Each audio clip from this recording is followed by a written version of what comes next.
is Times Radio with Carol Walker. Now it's time for The View from here, and tonight we're heading to Scotland because there's a real row over big plans to change the Cairngorms National Park. Many of those who work there are protesting against parts of the 5-year plan. Earlier I spoke to Kenneth Stephen, Communications Officer at the Scottish Gamekeepers Association, who told me why his members are opposed to some of the plans. The plan was open to public consultation at the tail end of 2021, and our members in the Cairngorms National Park were stunned to see some of the proposals, particularly I think around deer management in the park and the changes and the extent of the changes which were going to be required. They were also proposing methods of game management which were unviable economically, and there was also staggering tree planting targets. Now, as I understand it, the whole idea of the tree planting and so on is to improve the environment. We know that trees help to absorb a lot of greenhouse gases and so on. What's wrong with the planting lots of trees? Yeah, no, absolutely agree with that. In fact, our members plant and manage an awful lot of trees. They're actively managing woodlands every day. So, the Scottish Gamekeepers' position on that is that, yes, if it's the right tree in the right place, then that is, that's what I think everyone is looking for.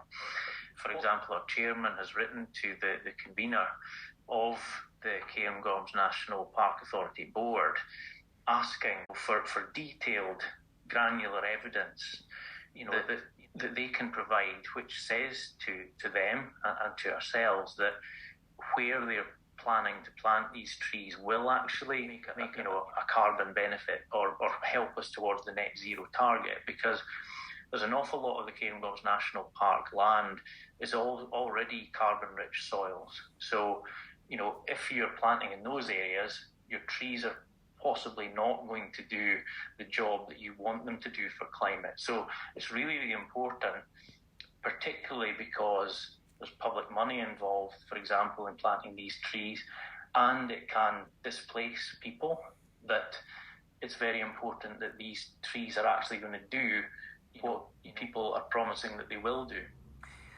What about this proposal to cull some of the deer? As I understand it from the proposals, what they're saying is that they need to reduce the numbers and help to boost other native species. Our members within the Cairngorms National Park have, for many, many years, been, managing deer to agreed plans for many reasons. Obviously, it does bring visitors to the park. It brings deer stalking income for estates, and it can be a marginal activity. However, there are much wider benefits, for habitats, for protection of crops, etc. No one has a problem with that whatsoever. But what the park plan is saying is that they are wanting to take the numbers down across the open areas of the park from 11.5 deer per square kilometre to somewhere in the region of 5 to 8 deer per square kilometre. Now, that's a significant difference. That's a significant reduction. So why do they want to do this? The theory is that allow natural regeneration to happen quicker, natural tree regeneration. Now, that is fine. However, what they are saying is they want to do that without fences. So when you do that, then you're going to get conflicts, because some people want to have some deer and some people don't want to have some deer. And where a fence is actually useful is that it solves a lot of that conflict. In order to get where they want to go and meet these really, really big reductions, some fencing would have really been sensible, but they are not advocating that. They want the majority of it to be done without fencing. So they're talking about killing an awful lot of deer, basically. Yeah, they are. They're talking about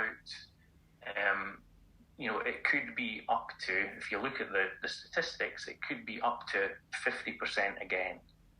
So that is going to have an incredible impact. It's going to have an impact on businesses that also rely on deer, which in turn is going to have an impact on deer managers and deer stalkers' jobs.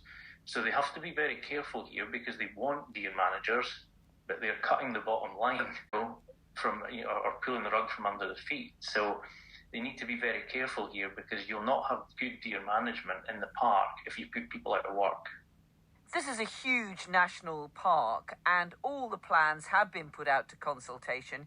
Yourself and quite a few other groups have been putting in their thoughts. Do you think the authorities will go back to the drawing board? Do you think these plans will be rethought? We certainly hope that they will, which was always a main part of why we were protesting today. I think one of the issues that we have is how these proposals, which are quite controversial for a lot of people, how did they actually get into that draft plan in the first place? And that's a question I think that we would like answered. It's fine having the consultation afterwards, but how did they get there? Was there discussions with land managers and rural workers in the park? If there wasn't, then whose agenda is being driven?